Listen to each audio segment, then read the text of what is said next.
Hello everyone, welcome back to the channel and welcome back to DCS. Today we are looking at the Mig-31, well, several variants. This is the Mig-31K is what I almost said, but there's several variants of the Mig-31 we're going to be looking at.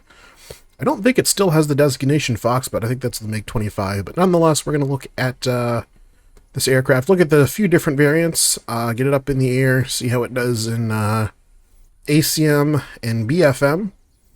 And then we'll take a look at the special ornament for this aircraft. So without further ado, let's begin. And welcome over to the mission editor. We're now currently looking, I'm going to move my mic here, we're looking currently at the Mig-31, the ordinary variant.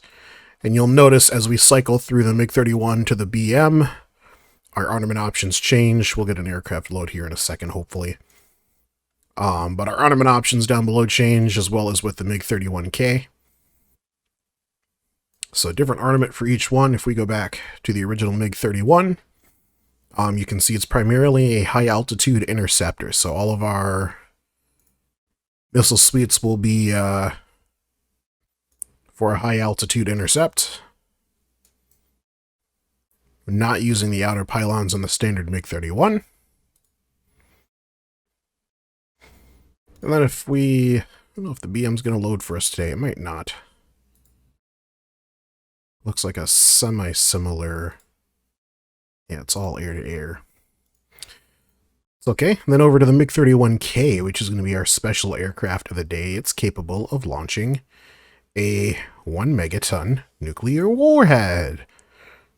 Yay! Nuclear war. Hopefully in none of our immediate futures. Anyway, so that's the kind of piece de resistance on the 31. You can obviously have outboard air-to-air missiles. We'll put some pods on there for targeting. Not really liking the look of that, but it's okay. And then I think we can also add fuel tanks. Oh, there are some options for air-to-air and air-to-ground. Interesting. So where does it put those? Inboard stations. Or you can have the fuel tanks. The rest of this is non-armable, since we have that warhead underneath. It looks like even with the warhead removed, we cannot enable underslung weapons, unlike, let's check the BM one more time. Yeah, we're just not getting a texture load.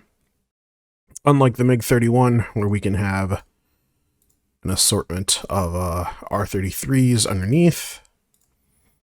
And then we have a choice of either R-60s or what are those, R-40s? I don't know what those are. Oh, those look like long-range air-to-airs. So we're going to go ahead and hop in the Mig-31 to start. The standard Mig-31. We'll take a look at textures and all of that good stuff. Cockpits are going to be the same. It's essentially an SU-25 cockpit with a little bit of overlay to give a little bit more immersion factor for the Mig-31 cockpit. So I will see you guys on the ground. Alright, and loaded in on the ground with our Mig-31. All in all, I think the textures are okay. This is a older mod for the sim. It is not new by any means. I mean, it's not great looking, but I'd say from about this distance back, everything looks up to snuff. Simple flight model on this as well, so you get that really aggressive nose wheel steering on the ground. I don't know what aircraft that the ground handling is based off of, but oh boy does it love to just steer super hard. Similar story with the engines. You can't really see into them right now, but take my word for it, they're not well modeled. Let's turn off the... There you go. So there's the engines. Again, not super well modeled. And you just turn on the EMB and then you can't see in them anymore. It's great. Funny enough, so you're actually going to see a lot of the ornament, because it comes from the other Flaming Cliffs airplanes, looks better than the pylons that they're mounted on. Definitely the case with the new R-60s. These long-range air-to-air missiles, maybe not so much the case, but in general. They're slightly higher texture than, oh, that's my desktop. Slightly higher texture than everything else. Landing gear, yeah, it looks fine. Again, you step back to, I don't know, about there. It looks good. Obviously, the texturing on the label there is missing, or not missing, but it's blurry as all get out. I think these are landing gear doors, actually. They're part of the landing gear system. There is a speed brake on this airplane, but those don't deploy. I think the gears swing up and into the fuselage. Relatively low poly landing light. The cockpit, like I mentioned before, is just the standard cockpit. If I click into DCS and stop clicking around in OBS, I can show that to you. Maybe I can't. Oh, no, I can't because my... Yeah, okay, well, do this the old-fashioned way. But the cockpit is, it's just your standard, Flaming Cliffs airplane. I don't even know exactly. I don't think this is the... Is this? No, that's the Mig-21. So there's an RWR from the Mig-21 down there. It's like a hodgepodge of stuff. You've got... Oh. Yeah, it's not great, but it gets the job done. And then there's that added detail for the cockpit ahead, like I was saying before. So we're going to skip over the startup. It's just a standard Flaming Cliffs, you know, left alt or right alt and home sort of deal. No switches to flip in here at all. I don't even have the cursor on the screen. So we're going to hop in the Mig-31K and go through a quick flight. Okay, and here we are in a loaded up and started up Mig-31K. I'm going to move my flashlight because that's in my range of motion. There we go. Go ahead and set takeoff flaps. And we will power on out of here.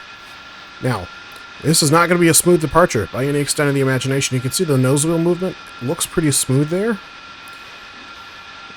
I'm going to dead center my pedals. In fact, I'm going to take my feet completely off of the pedals. And we're going to power out. Let's see what the airplane does.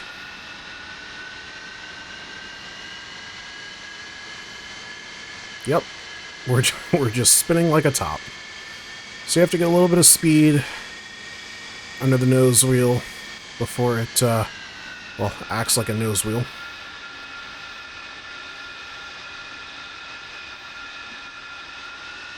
But once you're moving, it's relatively forgiving.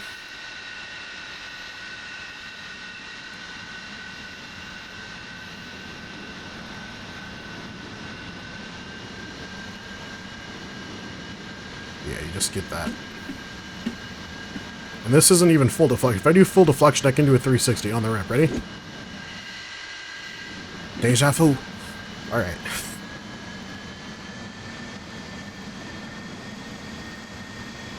Let's get over to the apron here. You can see that nose wheel's lifting a little bit as well. On all, the cockpit's fine. You've got your standard working Flaming Cliffs controls for everything. They do have to be individually set, though.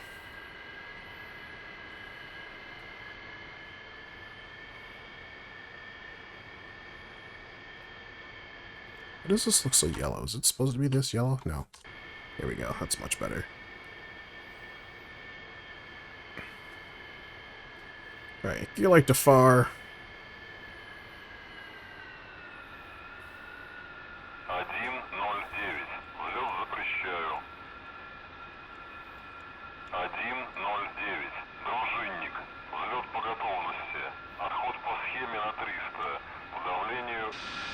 Okay, we'll do a little bit of a brake hold. Oh, the motor's got a nice big black cloud of smoke behind us.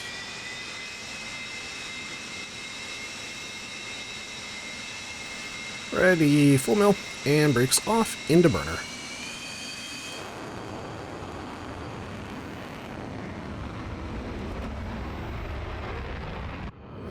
That is one thing I will give this airplane is it sounds very good. Why? Why? It's not even on. It shouldn't be. Dude. Let's not do this.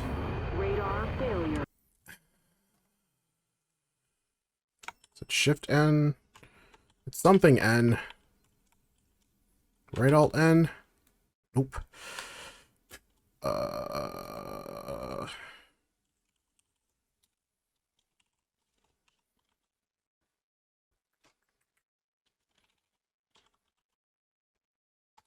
All right. Right Shift and N. Don't know why my radar failed, but it did. It's okay, we won't need it for this flight here. If I re-enable my little tag display down at the bottom, you can see the speed we're cruising at. We're in full mill right now, burner's not engaged. Climbing like an absolute rocket ship. And then if you add burners to the equation, you actually literally become a rocket ship. 400 knots with an 11-degree upward pitch. 500 knots, let's increase.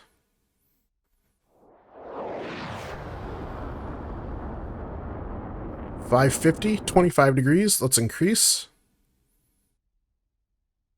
Supersonic now, 45 degrees, 530 knots, now starting to descend. Or decrease in speed. Still supersonic, mind you.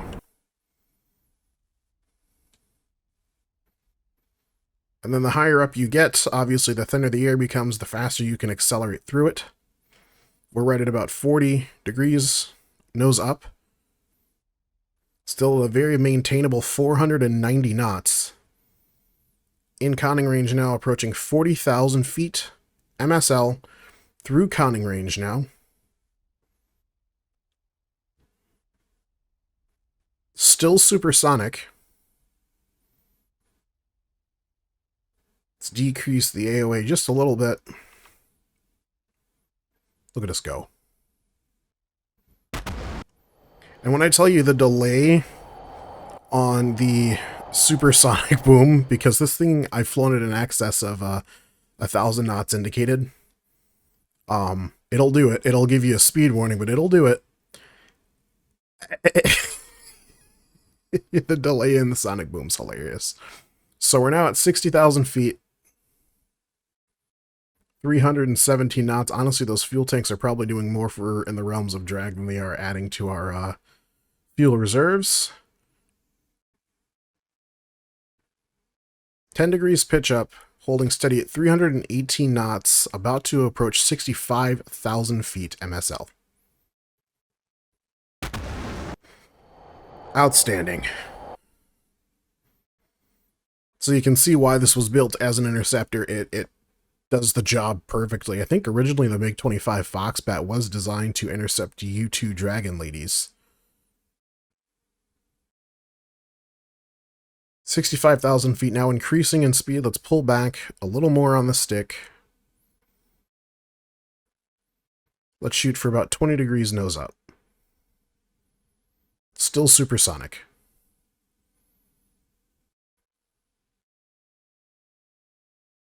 Approaching 70,000 feet now.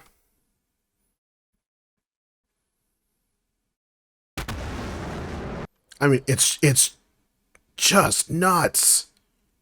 72,000 feet and climbing. 21 degrees of nose pitch up. Starting to bleed off speed now. And you actually run into Sonic Boom. You run into issues with the LOD for the map because we're so high up. If you don't have a powerful enough GPU to keep up with this, or if you have your LOD settings too high for your GPU, I should say, it's going to cause, because you're not really ever flying anything at 84,000 feet nearly above the speed of sound.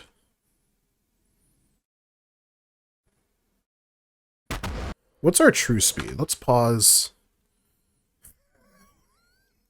1009, 1,303 knots ground speed. We're over 1,000 knots ground speed right now. I have had this up through 1,000 or 100,000 feet, but that was in a high G pulse. Basically, I did a zoomy. But this will do in excess of 100,000 feet, not for long, I would imagine, because you get into some pretty thin air up that way. I guess we'll do a moderate pull up to, I don't even know, is 15 too steep? I'm losing control authority here. Completely lost pitch authority, in fact. I'm full aft on my stick. Nothing seems to be happening. Still have roll authority, but no backstick. None. And we're now descending. I guess we can see how quick we can get. Let's roll inverted here, really quick. Still above 70,000 feet, 72,000 feet, and decreasing. See if we get a max speed warning. Lost us.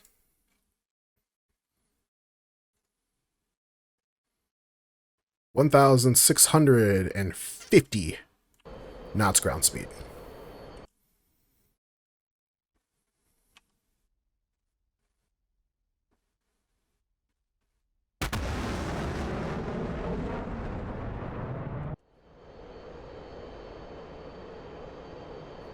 Now, mind you, we spawned at Batumi, right?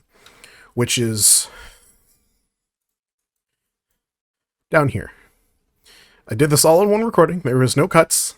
We're now approaching the northern border of the map. Batumi is on the southern border of the Caucasus map, which is not a small map. I don't think it's the biggest one, but it's not a small map. We have covered probably, I would say, roughly 2/3 of this map. Get a gentle pull into the vertical. Really working the G-suit today.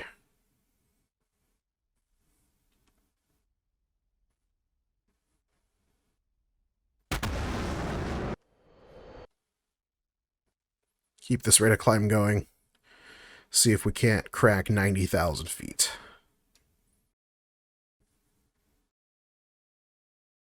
Pitch down just a little bit to 40 degrees.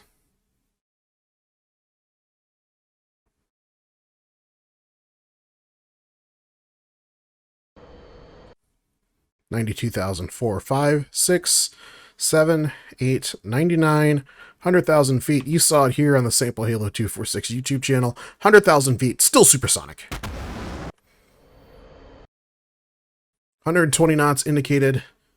The blue sky is now turning into an inky black as we essentially crest through the edge of space. For reference, the U-2, I believe, cruises at around 80, or is it 86,000 feet, something like that? 84 knots indicated, complete loss of aerodynamic authority. We are at the mercy of Mother Nature here. It's our speed, 1,188. You get the idea. It's a damn fast jet. 127, we'll call it, 1,000 feet, because we are now in a descent. I don't know how long that's been going. Nearly 130,000 feet. In a still mostly capable aircraft. Anyway, let's get back down to some lower altitudes and see what the Mig-31 can do against various fighters. Alright, we are facing off against a hostile MiG-29. Let's get the old radar on.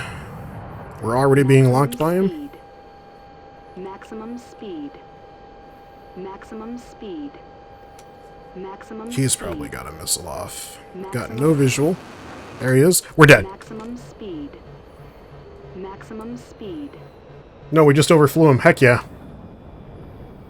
We outflew the Maximum speed. Oh boy. Okay.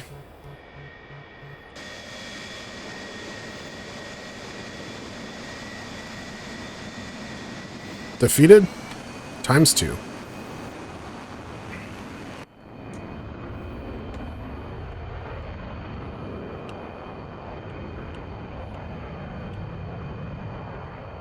So he's out of weapons now.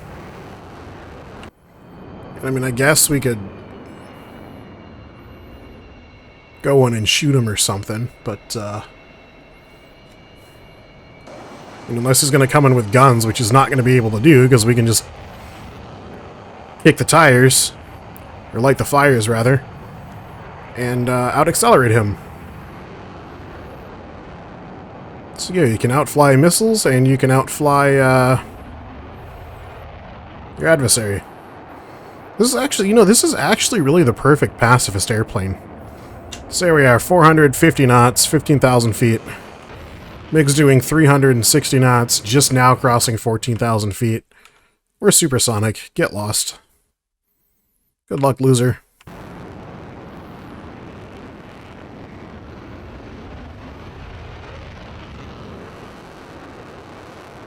Chase me.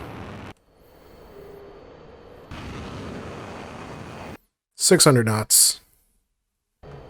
Maximum speed. Increasing vertical velocity.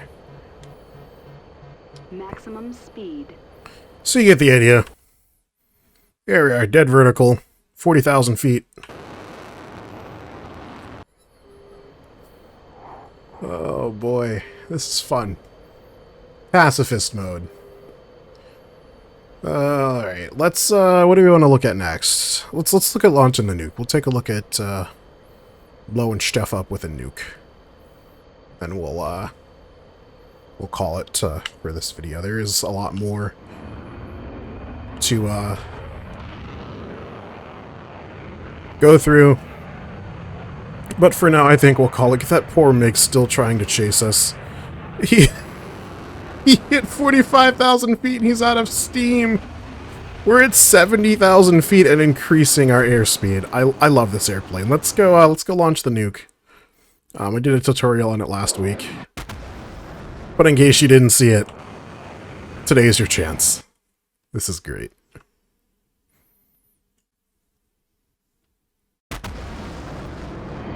Alrighty, back in the Mig-31. Let's take a look at the attack map and see what's going on here. We're obviously up at 44,000 feet.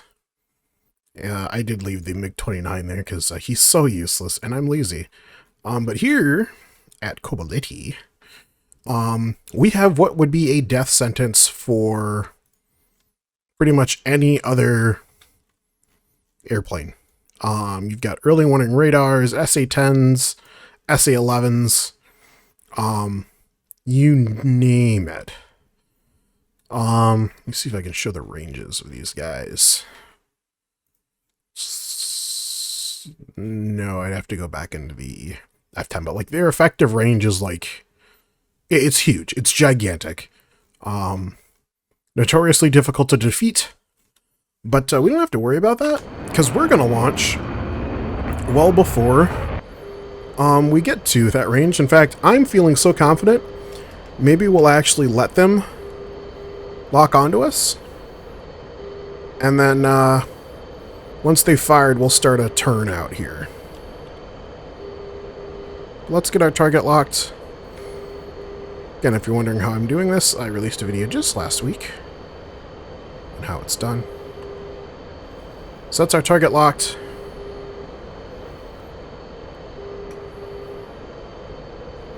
And I could launch at any time now. And the warhead will make it there. Let's add some altitude. So we're going to need to turn and burn here once we get this warhead off the rails.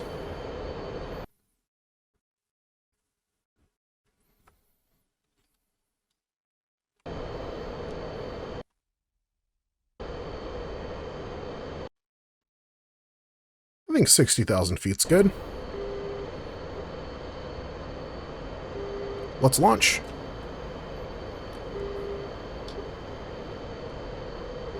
Warheads away, I think. Nope, we still got it.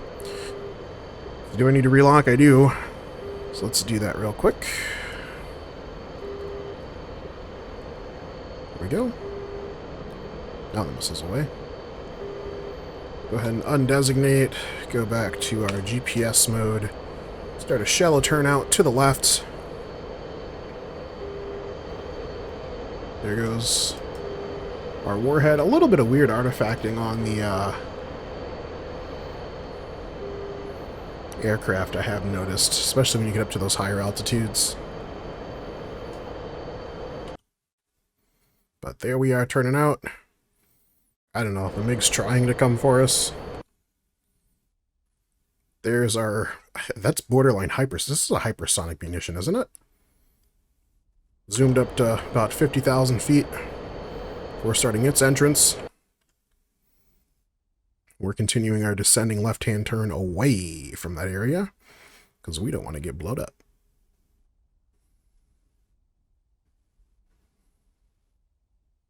We'll kind of arrest that rate of descent a little bit. Maximum speed.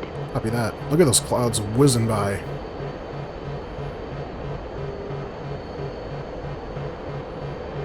Maximum speed. Warhead still inbound. Maximum.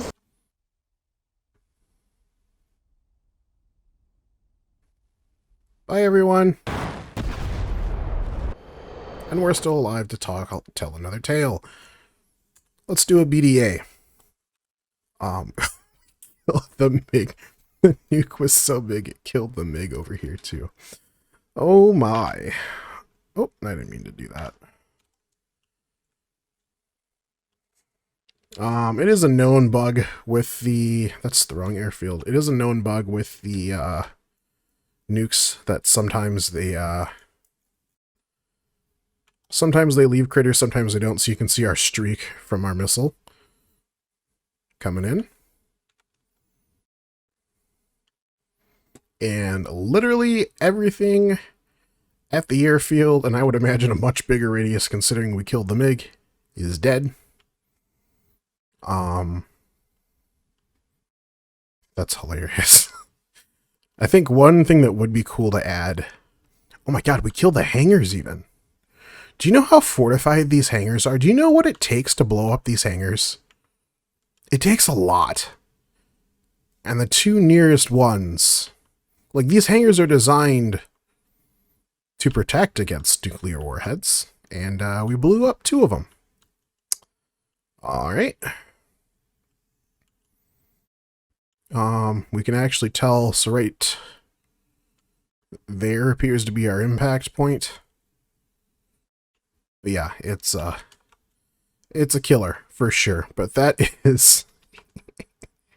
It's also cool because you can see what is and is not destructible on the map. Obviously, the Aleutian here and these two Mi-28s, or Mi-8s, are indestructible assets. The fuel trucks around them, not so much. But nonetheless, that's going to do it for this video. That is the MiG-31.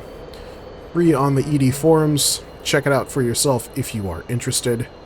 There is an air-to-air aspect as well, but I just wanted to showcase some of the really cool highlight parts. So that's going to do it. I will catch you guys on the next video. Thank you very much for watching, and as always, take it easy.